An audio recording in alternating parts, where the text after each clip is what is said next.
Welcome friends, let's continue UPSC GS Polity Prelim Series 2017.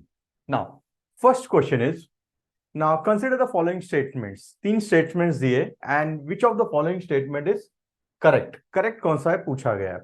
So let us read the statement carefully. The question is regarding Election Commission. पहला statement. The Election Commission of India is a 5-member body. ना जैसे मैंने कहा है कि जब questions देखते हैं simultaneously options भी देखने हैं. Now election commission of India 5-member body है क्या? नहीं, इट इज मल्टी मेंबर. सो ये तो गलत है. सो पहला ऑप्शन गलत. सो अगर पहला गलत जाता है तो ए तो आंसर नहीं हो सकता. Second, union ministry of home affairs decides the election schedule for conduct of both general election and by elections. अब हमेशा मैं कहता हूं कि हर चीज आपको मगअप करने की जरूरत नहीं, थोड़ा लॉजिक लगाओ कि अगर होम मिनिस्ट्री इलेक्शन डिक्लेयर करेगी तो इलेक्शन कमीशन का काम क्या होगा? और इलेक्शन कमीशन का मेन काम होता है free and fair election conduct करना. तो जाहिर है सेकंड भी गलत है. मतलब 2 is also wrong. So 2 is also wrong. So automatically आपको आंसर मिल जाता है D, that is 3. So this is the importance of PYQ. Prelim is not tough, आप उसे टफ बना रहे हैं. स्टिल अगर आप चाहते तो तीसरा स्टेटमेंट भी देखते हैं हम लोग. तीसरा स्टेटमेंट है कि election commission resolves the dispute relating to split merger of political parties. अगर आप न्यूज देखते होंगे तो भी आपके सामने आता होगा अभी जो महाराष्ट्र में भी जो केसेस चल रहे हैं, Eknath Shinde faction versus Uddhav Thackeray faction. So don't you think ये जो डिस्प्यूट है ये कहां जा रहा है? इलेक्शन कमीशन के पास ही. That itself means third statement is right. So automatically answer आएगा D. The answer will be D. I hope clear हुआ. ये क्वेश्चन बहुत ही सिंपल था. Next, which on the following is not a feature of federalism. So हमेशा ठीक तरह से देखो, इज फेडरल फीचर का है या नॉट. यहां पे क्या कहा है उन्होंने कि फेडरलिज्म का फीचर है या नहीं है. ना इंडिया इज फेडरल. यस. कौन कौन से फीचर्स है इसमें, एक एक करके देखते हैं. Now there is an independent judiciary in India. Is it true? Yes. ये फेडरलिज्म का फीचर है. Agree. Second, power have been clearly divided between center and states. yes, union list state list दोनों है. सेंटर में prime minister के under government होता है, state में सीएम के under. So second statement is also right. But please यहां पे नॉट करेक्ट पूछा है. तीसरा, the federating units have been given unequal representation in Rajya Sabha. मतलब जो स्टेट्स है क्या उनको राज्यसभा में इक्वल रिप्रेजेंटेशन है क्या, जैसे यूएस में सेनेट में है? ऐसा कुछ है नहीं है. क्लियर. सो अनइक्वल है क्या? Yes, it is true. अगर 3 स्टेटमेंट सही है तो चौथा गलत होना ही है, क्योंकि ऑप्शन ही एक बचा है. चौथा फिर भी पढ़ता हूं आपके लिए कि it is a result of agreement among the federating units. मतलब हमारे यहाँ पे स्टेट्स एक साथ आ गए और उन्होंने एग्रीमेंट करके एक यूनियन क्रिएट किया. ऐसा है क्या? नहीं. वैसा यूएस में है, इंडिया में नहीं. इंडिया में यूनियन फर्स्ट और फॉर एडमिनिस्ट्रेटिव पर्पस हमने स्टेट्स क्रिएट किए. So correct answer would be D. Again it is just from the introduction of constitution. So question simple है. Yes. Third, democracy superior virtue lies in the fact that it calls into activity. मतलब democracy का superior virtue क्या है? चलो देखते हैं democracy का superior virtue क्या है, एक एक करके देखते हैं. The intelligence and character of ordinary main and women. ठीक है. दूसरा, the methods for strengthening executive leadership. ऐसा कुछ है डेमोक्रेसी में कि एग्जीक्यूटिव लीडरशिप को स्ट्रांग करना होता है? चल नहीं, ये गलत है. तीसरा, the superior individual with dynamism and vision. ऐसा नहीं. इंडिविजुअल डेमोक्रेसी का डेफिनेशन ही क्या है? By the people, of the people, for the people. तो सुपेरियर इंडिविजुअल वगैरह कंसेप्ट नहीं आएगा. चौथा, a band of dedicated party workers. ये रहेगा क्या? नहीं. तो बचता क्या? सिर्फ ए. अब ए क्या है ठीक तरह से देखते हैं. सुपेरियर वर्च्यू कहा है the intelligence and character of ordinary main and women. Please, बहुत सारे लोगों को लगता था कि अगर आप पूरा पॉलिटिकल साइंस पढ़ोगे तो नॉर्मली लगता था कि जो इंटेलेक्चुअल्स है, जो पढ़े लिखे हैं, जो प्रॉपर्टी क्लास है, उन्हें वोटिंग का राइट्स होना चाहिए. बहुत बड़े बड़े थिंकर भी ये कहते थे. बट डोंट यू थिंक वो गलत है? डेमोक्रेसी किस पे बिलीव करता है? Democracy believes in the extraordinary power और extraordinary wisdom of common man मतलब कॉमन मैन भी बहुत अच्छी तरीके से सोच सकता है। So obviously the answer would be A. General question था, बट अगर सिंपल सोचोगे आप तो आंसर आ सकता है। चौथा क्वेश्चन स्ट्रेट फॉरवर्ड था। लोकल सेल्फ गवर्नमेंट को हम लोग कैसे एक्सप्लेन कर सकते हैं? अगर मुझे लोकल सेल्फ गवर्नमेंट को एक्सप्लेन करना है तो कैसे? पहला, फेडरलिज्म। अब फेडरलिज्म में क्या होता है? Centre state. तो ये क्या है? Local centre state. तो ये हो गया आपका फेडरल। तो ये फेडरलिज्म में आएगा क्या? नहीं। Democratic decentralisation, yes, answer would be B, democratic decentralisation of power. फिर भी हम लोग तीसरा भी देखते हैं, एडमिनिस्ट्रेटिव डेलीगेशन। डेलीगेशन आएगा क्या? नहीं। सी डेलीगेशन में भी start, but decentralisation is a end. Delegation मतलब क्या होता है? सीनियर अपने कुछ काम जूनियर्स को देते हैं विथ रिक्विजिट अथॉरिटी। क्लियर हुआ है? डायरेक्ट डेमोक्रेसी है क्या? Answer is no. Direct democracy मतलब सारे डिसीजन सभी लोग मिलकर लेते हैं क्या? नहीं। सो बेस्ट आंसर क्या रहेगा? Democratic decentralisation. Fifth, which one of the following objective is not embodied in preamble? मतलब कौन सा प्रियम्बल में नहीं है? प्लीज यूपीएससी के क्वेश्चन ठीक तरह से पढ़ो, पीवाईक्यू सीरीज सीरियसली करो। नॉट कहा है, करेक्ट पिछले क्वेश्चन में था। मतलब प्रियम्बल में कौन सा ऑब्जेक्टिव नहीं है? एक, लिबर्टी ऑफ थॉट है। यस। कहा है? Don't think liberty of thought, expression, faith, belief and worship, ये तो है। थॉट, एक्सप्रेशन, बिलीफ, सब मिल गए। सो क्या नहीं है? Economic liberty. So obviously answer क्या आएगा? B. Answer would be B. Next, the mind of maker of constitution of India is reflect in which of the following?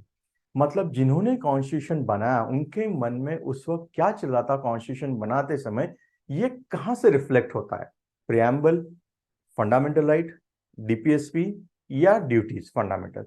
The correct answer is preamble. ये question already आ चुका है, mains में भी, interview में भी पूछा जाता है कि preamble is not only important part of the constitution, that rather it is one of the most important part of the constitution. If you are reading constitution and there's any ambiguity regarding any provisions of the constitution, then please go to the preamble, because preamble is nothing but a key to open the minds of the framers of constitution makers. मतलब क्या? Simple भाषा में, अगर आप constitution संविधान पढ़ते समय आपको कोई डिफिकल्टी आती है तो प्लीज, कहीं एम्बिग्यूटी आती है तो प्लीज प्रियम्बल के तरफ जाओ, क्योंकि प्रियम्बल आपको एक्चुअल में दिखाएगा कि कॉन्स्टिट्यूशन बनाने वालों के मन में उस वक्त क्या चल रहा था। सो ये क्वेश्चन भी क्लासरूम से ही है। सो 6 के 6 क्वेश्चन करेक्ट है ना। सातवां क्वेश्चन थोड़ा ट्रिकी था, ये मानता हूं, कि right to vote and to be elected in India, voting का राइट और इलेक्शन को खड़ा रहने का राइट, क्या आएगा आंसर? मैंने ट्रिकी कहा है, तो ये क्वेश्चन शायद कुछ लोगों का गलत भी जा सकता है, इसके ऊपर काफी कंट्रोवर्सी भी हुई थी। नाउ मेथड ऑफ एलिमिनेशन को जाते हैं, चलो। राइट टू वोट हमारा फंडामेंटल राइट है क्या? नहीं। नेचुरल राइट है क्या? नहीं। ह्यूमन से कि सर दो तो फटाफट चले गए, बट प्रॉब्लम दो में आ रहा है रिमेनिंग, कि whether is a constitutional right और whether is a legal right. ना सुप्रीम कोर्ट ने कुछ जजमेंट में इसे लीगल राइट भी कहा था और कुछ जगह कॉन्स्टिट्यूशनल, और यूपीएससी ने इसे आंसर की में, यूपीएससी के ऑफिशियल आंसर की में इसे कॉन्स्टिट्यूशनल राइट कहा गया है। So right to vote and to be elected in India, ये कॉन्स्टिट्यूशनल राइट है। क्यों आया था? बिकॉज हरियाणा में और राजस्थान में कुछ कंडीशंस लगाए गए थे रिगार्डिंग दोज कैंडिडेट जो इलेक्शन स्टैंड करते हैं, उन्हें मिनिमम एजुकेशन होना चाहिए, फंक्शनल टॉयलेट होना चाहिए, and they should not be defaulter. तो ऐसे कुछ चीजें करंट अफेयर्स में थी जिसके खिलाफ लोग कोर्ट में चले गए थे, और उसके बाद ये क्वेश्चन एग्जाम में आ चुका था। सो अगर ये क्वेश्चन ज्यादा किससे लिंक है? करंट अफेयर्स से। नेक्स्ट क्वेश्चन है राइट अगेंस्ट एक्सप्लॉयटेशन। ना राइट अगेंस्ट एक्सप्लॉयटेशन मतलब इमीडिएटली हमें पता चलता है फंडामेंटल राइट का है। कहा है right against exploitation? Article 23 and 24। Exactly आपको क्या दिखता है? क्वेश्चन क्या पूछा है? राइट अगेंस्ट एक्सप्लॉयटेशन में क्या क्या कवर है? पहला, prohibition of traffic in human being and force labour, agree? Yes, article 23 है। So first one is correct. अगर फर्स्ट करेक्ट है तो कुछ जा रहा है, यस। सेकेंड वाला गया मेरा, मेथड ऑफ एलिमिनेशन से सेकेंड गया। सेकेंड है अबॉलिशन ऑफ अनटचेबिलिटी। अब अनटचेबिलिटी एबोलिशन का आर्टिकल 17 है और हमको ऑलरेडी पता है कि एक्सप्लॉयटेशन कहां पे है, 23 and 24।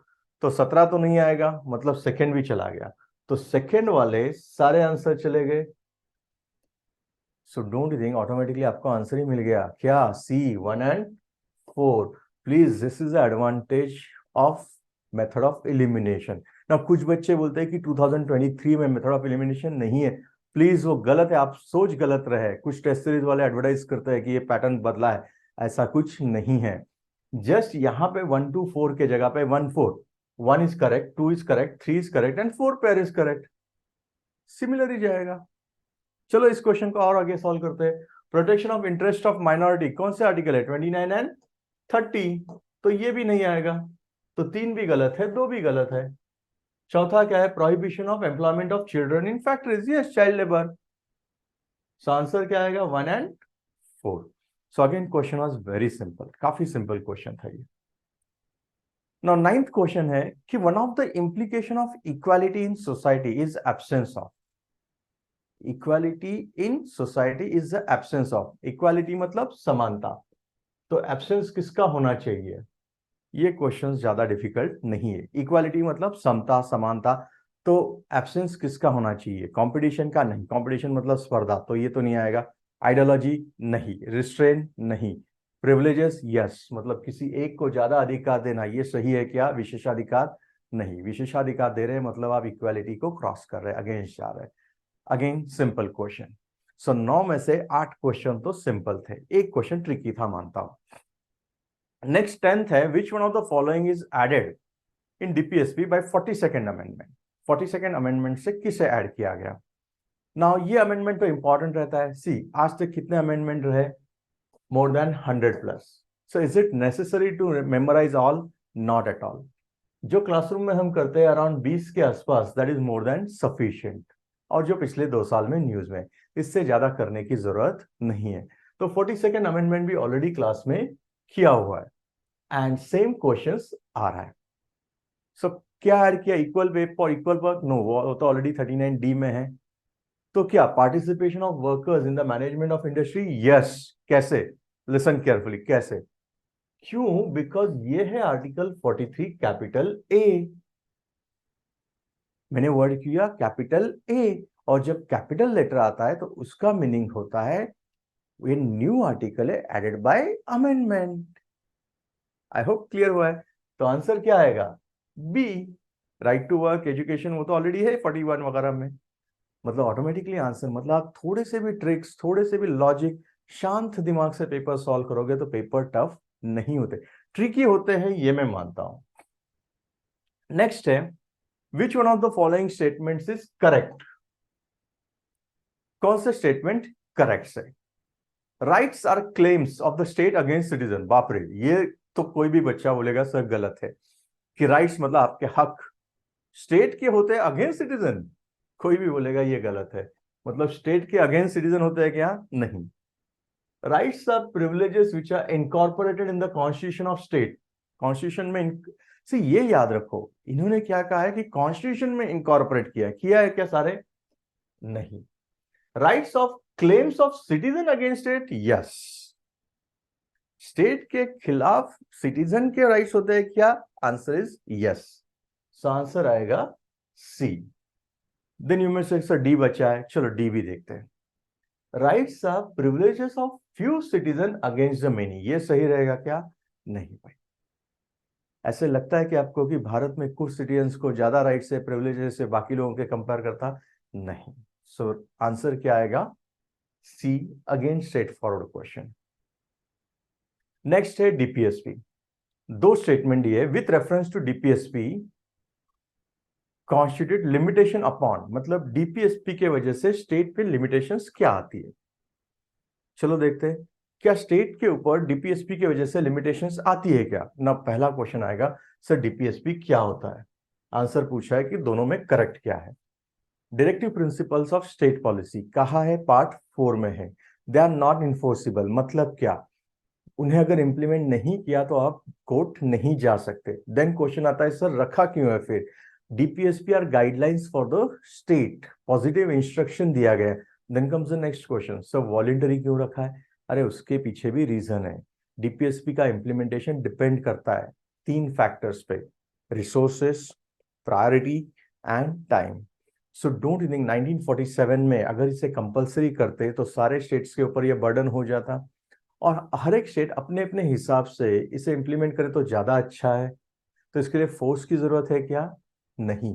And most important, majority DPSP implement हो चुके हैं, मतलब पॉलिटिशियन काम करते हैं, जो हमें गलत फहमी होती है कि काम नहीं करते। सो डीपीएसपी के ऊपर कुछ लिमिटेशंस है क्या लेजिस्लेटिव फंक्शन पे? Answer is no. Executive function के लिए कुछ है क्या? नहीं, बिकॉज वो तो पॉजिटिव इंस्ट्रक्शंस है। सो दोनों भी नहीं है। सो ऑटोमेटिकली आंसर क्या आएगा? D, neither one nor two. मतलब डीपीएसपी को आपको यूटिलाइज करना है और काम करना है। For example, organisation of village panchayat, equal pay for equal work, uniform civil code, SC ST के इंटरेस्ट प्रोटेक्ट करने चाहिए, विमेन के लिए मैटरनिटी रिलीफ वगैरह, बहुत सारी इसमें से इंप्लीमेंट हो चुके हैं। तो ये लिमिटेशंस देते हैं क्या? नहीं, रादर आपको एक गाइडलाइंस प्रोवाइड करते हैं। आई होप ये क्वेश्चन क्लियर हुआ है। नेक्स्ट है फंडामेंटल ड्यूटीज के बारे में, कि which of the following statements are true about fundamental duty. मतलब क्वेश्चन किसके बारे में है? फंडामेंटल ड्यूटीज के बारे में। 2 स्टेटमेंट्स दिए कि फंडामेंटल ड्यूटीज के बारे में कौन सा सही स्टेटमेंट है। पहला है, a legislative process has provided to enforce the duties. So please read carefully. क्या ड्यूटीज एनफोर्सेबल है? ऐसा कोई लॉ है इंडिया में? Answer is no. सो पहला तो चला गया। सो पहला अगर चला गया, ये भी गया, ये भी गया। Now duties are, they are correlative to the legal duties, ऐसा कुछ है क्या? नहीं भाई। So second is also wrong. So answer is D. Question was very simple. Next is again rights and duties. So इस बार राइट्स एंड ड्यूटीज के ऊपर बहुत सारे क्वेश्चन है कि विच one of the following is correct regarding rights and duties. Right और duty के बारे में कौन सा सही रिलेशनशिप दिखाता है? पहला, rights are correlative with duties. Yes, it is absolutely correct. Duties और राइट्स एक साथ ही जाएंगे ना, तो answer is yes, it is true. Then you में से कि सब बाकी के भी देखते हैं। Yes, rights are personal and hence independent of society and duties. Rights तो पर्सनल कुछ हद तक मान सकता हूं, लेकिन वो सोसाइटी के इंडिपेंडेंट होते हैं। मतलब बाकी लोगों के राइट और मेरे राइट, मुझे कुछ भी राइट नहीं, नहीं चलेगा। तो इंडिपेंडेंट ऑफ सोसाइटी तो नहीं आएगा, तो यहां पे ये गलत जा रहा है। तीसरा, rights not duties are important for advancement of personality. Not necessary, दोनों इंपॉर्टेंट है। और चौथा, duties not rights are important for stability of right. नहीं भाई, सिर्फ ड्यूटीज है और लोगों को हक नहीं है तो भी चलेगा क्या? नहीं। मतलब शांति से पढ़ोगे तो क्वेश्चन बहुत आसान था। नेक्स्ट क्वेश्चन है regarding Lok Sabha election. Now read the question carefully.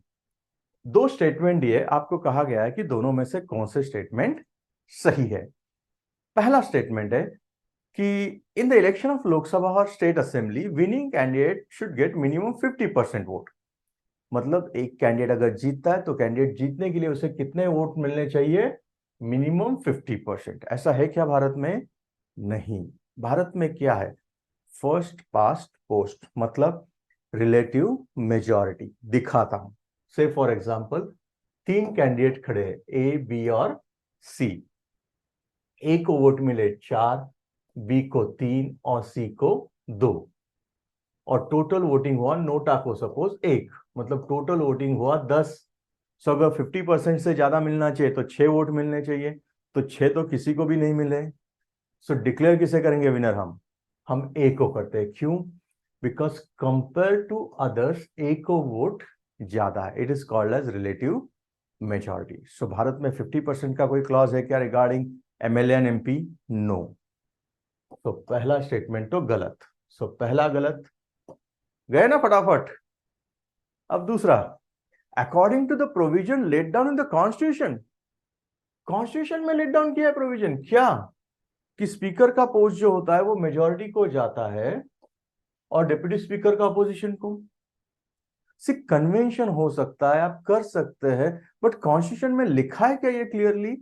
Answer is no. मतलब आपको पेपर ठीक तरह से पढ़ना है, ऐसा कुछ लिखा नहीं है कॉन्स्टिट्यूशन में। हाँ, एक आध दो बार आपने देखा होगा, बट देखना अलग चीज है और कॉन्स्टिट्यूशन में होना अलग थिंग है। तो second statement is also wrong, so answer is D. So question was very simple. Next है, which of the followings are not necessary consequences of proclamation of president rule in state? President's rule in state मतलब question is regarding article 356. Not necessary, ये बहुत important है। मतलब ऐसा कुछ compulsion नहीं कि ऐसा होना ही है ना। 356 होता क्या है वो पहले देखते हैं। सी, स्टेट कैसे चलना चाहिए? संविधान के अनुसार। अगर कोई स्टेट संविधान के अनुसार नहीं चलता, ऐसे राष्ट्रपति महोदय को लगता है, राज्यपाल महोदय के रिपोर्ट के अनुसार या इतर कोई सोर्सेस के, तो उस स्टेट में राष्ट्रपति प्रेसिडेंट रूल लगा सकते हैं। क्लियर हुआ है? मतलब स्टेट कैसे चलना चाहिए? संविधान के अनुसार। तो क्या होता है, सारा स्टेट का कारोबार किसके हाथ में जाता है? प्रेसिडेंट। प्रेसिडेंट किसको पावर डेलीगेट कर सकता है? गवर्नर। तो स्टेट असेंबली का क्या होता है? डिसॉल्व होता है क्या? Now listen carefully. डिसॉल्यूशन का मतलब होता है इमरजेंसी जब खत्म होगा उसके बाद नया इलेक्शन आएगा। अब इज इट नेसेसरी? नॉट। क्यों? क्योंकि वो सस्पेंड भी हो सकता है। नौ में से किसी दोनों में फर्क क्या है? जैसे मैंने बताया कि डिसॉल्यूशन का मतलब होता है कि once it is over, emergency खत्म हो गया तो नए इलेक्शन लगेंगे, और सस्पेंशन का मतलब है इमरजेंसी खत्म होने के बाद फिर से जो असेंबली है वही कंटिन्यू करेगी। तो 356 के अनुसार क्या होता है? नेसेसरी है क्या डिसॉल्यूशन? Answer is no. मतलब पहला पॉइंट तो गलत है। अब इमीडिएटली नीचे जाओ, करेक्ट आंसर पूछा है। अगर पहला गलत है तो पहला यहां पे है, यहां पे, यहां पे, डोंट थिंक आपको आंसर ही मिल गया। Answer is C, that is 2 and 3, right. But यहां पे क्वेश्चन जो पूछा है वो ठीक तरह से देखो। मैं फिर से रिपीट करता हूं, क्वेश्चन जो देखा है क्या है? क्वेश्चन पूछा है नॉट नेसेसरली, मतलब पहला होता है क्या? नहीं होता। आई होप क्लियर हुआ है। मतलब पहला होता है नहीं, यहां पे हम लोग गलती करते हैं जल्दबाजी में। दूसरा है removal of council of minister होता है क्या? Yes, right. तीसरा है डिसोल्यूशन ऑफ लोकल बॉडी होता है क्या? नहीं। एंड नेक्स्ट पूछा है which of the following is correct answer. So ये इंपॉर्टेंट है। अगर मैंने जल्दबाजी में जैसे मैंने करके दिखाया कि नॉट नेसेसरी करेक्ट, मैंने टिक मार्क करके दिखाया आपको, ये होता है मिस्टेक। आंसर क्या है करेक्ट? अभी नॉट नेसेसरी मतलब क्या नहीं हो सकता? ये नहीं हो सकता और ये नहीं, मतलब 1 और 3, मतलब answer is B, 1 and 3। Next है, out of the following statement choose the one which brings out the cabinet form of government. Cabinet form of government को अच्छा एक्सप्लेन क्या करता है? ना listen, cabinet form of government को क्या करते हैं देखते हैं एक एक करके। पहला है, कैबिनेट फॉर्म ऑफ गवर्नमेंट मतलब एक अरेंजमेंट है जिसमें हम क्रिटिसिज्म मिनिमाइज करने की कोशिश करते हैं अगेंस्ट गवर्नमेंट। ना प्लीज, जो भी यूपीएससी कर रहा है बच्चा, जो भी लड़का यूपीएससी कर रहा है, उसे इतना तो पता होता है कि गवर्नमेंट को हम क्रिटिसाइज कर सकते हैं। तो क्या कैबिनेट फॉर्म गवर्नमेंट के ऊपर क्रिटिसिज्म कम करने के लिए होगा क्या? तो ये आंसर तो डेफिनेटली नहीं है। दूसरा, the mechanism for speeding the activities of government whose responsibilities are increasing day by day. ठीक लगता है कि सरकार की रिस्पॉन्सिबिलिटी बढ़ रही है। तीसरा, the mechanism of parliamentary democracy for insuring collective responsibility of government, collective responsibility of government to the people, ये भी सही है। और चौथा, a device of strengthening the hands of the head of the office of government, सरकार के हाथ मजबूत करने के लिए होता है क्या? ये नहीं। सो डोंट यू थिंक ए और डी तो फटाफट चले गए, अब बचते बी एंड सी ना। यहां पे प्रोबेबिलिटी है एंड दूसरा आपको दोनों में से एक ही चूज करना है, तो अब दोनों में से ठीक तरह से देखो। सी कह रहा है कि पार्लियामेंट्री डेमोक्रेसी क्यों है? For collective responsibility of government to the people. Yes, it is absolutely correct. So C is best explain the part, मतलब जो अच्छा एक्सप्लेन कर रहा है कैबिनेट फॉर्म, वो आंसर क्या आएगा? सी आएगा। नेक्स्ट, इलेक्शंस के, लोकसभा के जो इलेक्शंस होते हैं उसके लिए नॉमिनेशन पेपर कौन फाइल कर सकता है? नहीं, में से किसी कोई भी फाइल कर सकता है? नहीं भाई, जो फाइल करना है उसे सिटीजन तो होना चाहिए, अबाउ 18 ईयर्स होना चाहिए, इलेक्टोरल लिस्ट में नाम होना चाहिए, तो अभी ठीक तरह से देखो, सिर्फ रिसाइडिंग है इसलिए कर सकते हैं क्या? नहीं। कॉन्स्टिट्यूंसी में रह रहा है और इलेक्शन कॉन्टेस्ट करना चाहता है, नहीं, उसका अगर नाम ही नहीं होगा तो लिस्ट में। आई होप क्लियर हुआ है। तीसरा, सिटीजन भी है जिसका नाम भी इलेक्टोरल लिस्ट में है, yes it is absolutely correct. मतलब अल्टीमेटली आपका नाम कहाँ होना चाहिए? Electoral roll of the constituency, मतलब मतदार संघ में जो मतदार यादी होती है उसमें आपका नाम होना जरूरी है। नेक्स्ट है 19th question regarding parliament. Parliament के बारे में दो स्टेटमेंट दिए, करेक्ट स्टेटमेंट कौन सा है? पहला, a private member bill is presented by a member of parliament who is not elected but only nominated. Now private member bill होता क्या है? Listen carefully. Private member means anyone other than government. So is it necessary? Anyone other than government मैंने कहा, तो is it necessary वो nominated ही होना चाहिए? नहीं। तो पहला स्टेटमेंट गया, सो पहला गया, सो ऑटोमेटिकली दो ऑप्शन चले गए। दूसरा, recently private member bill pass हुआ है, first time in the history, नहीं भाई ऐसा कुछ नहीं है, तो सेकंड भी गलत है। सो correct answer is D. Again simple question था। नेक्स्ट, पार्लियामेंट्री फॉर्म का मेन एडवांटेज क्या है? हमारे यहां पार्लियामेंट्री फॉर्म है, इसका मेन एडवांटेज क्या है देखते हैं। Executive and legislature work independently, ठीक लग रहा है। It provides continuity of policy and more efficient, ठीक है। The executive remain responsible to legislature, ठीक। The head of government cannot be changed without election, ऐसा कुछ है क्या? हमारे हेड ऑफ गवर्नमेंट मतलब से फॉर एग्जांपल प्राइम मिनिस्टर, क्या इलेक्शन के बगैर हम चेंज नहीं कर सकते? कर सकते हैं, क्योंकि प्राइम मिनिस्टर कौन हो सकता है? मेजॉरिटी पार्टी का या जिसके पास मैंडेट है वो हो सकता है। सो आज शायद ए व्यक्ति है, कल को बी व्यक्ति भी हो सकती है। सो एक तो क्लियर हो गया, ये नहीं है। अब तीनों में से एक चुनना है। एग्जीक्यूटिव और लेजिस्लेचर वर्क इंडिपेंडेंटली, अपने यहाँ एग्जीक्यूटिव लेजिस्लेचर का भी पार्ट तो होता ही है। अब बच्चे दो, it provide the continuity of policy and more efficient, ऐसा कुछ डिफाइन नहीं रहा है, सो ये भी चला गया। तीसरा, executive remain responsible to legislature, yes it is absolutely correct. Don't you think most of the topic civil service या यूपीएससी के अगर सिलेबस देखोगे तो उसमें क्वेश्चन काफी बार आता है कि हाउ लेजिस्लेचर कंट्रोल एग्जीक्यूटिव, तो आंसर ही क्या आएगा? C. Again straight forward and simple question. Next है parliament of India exercise control. So paper अगर ठीक तरह से पढ़ोगे इमीडिएटली क्वेश्चंस उसी से लिंक आया कि parliament of India control exercise करता है एग्जीक्यूटिव के ऊपर, that is council of minister. कैसे? करेक्ट आंसर चूज करना है आपको। पहला है एडजर्नमेंट मोशन, दूसरा है क्वेश्चन आवर, तीसरा है सप्लीमेंट्री क्वेश्चन। तीनों सही है, तीनों सही है, सीधा लक्ष्मीकांत से क्वेश्चन है। चलो क्या है मीनिंग वो भी बताता हूं। एडजर्नमेंट का मतलब होता है, एडजर्न मींस टू ब्रेक, जो काम चल रहा है वो ब्रेक करके इंपॉर्टेंट इशू पे डिस्कशन करना। दूसरा क्वेश्चन आर, यस क्वेश्चन कौन से टाइप के होते हैं? Star and unstar questions.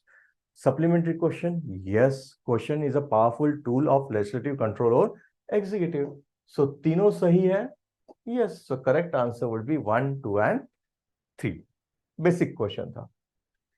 अब लास्ट क्वेश्चन है जुडिशियल रिव्यू क्या है?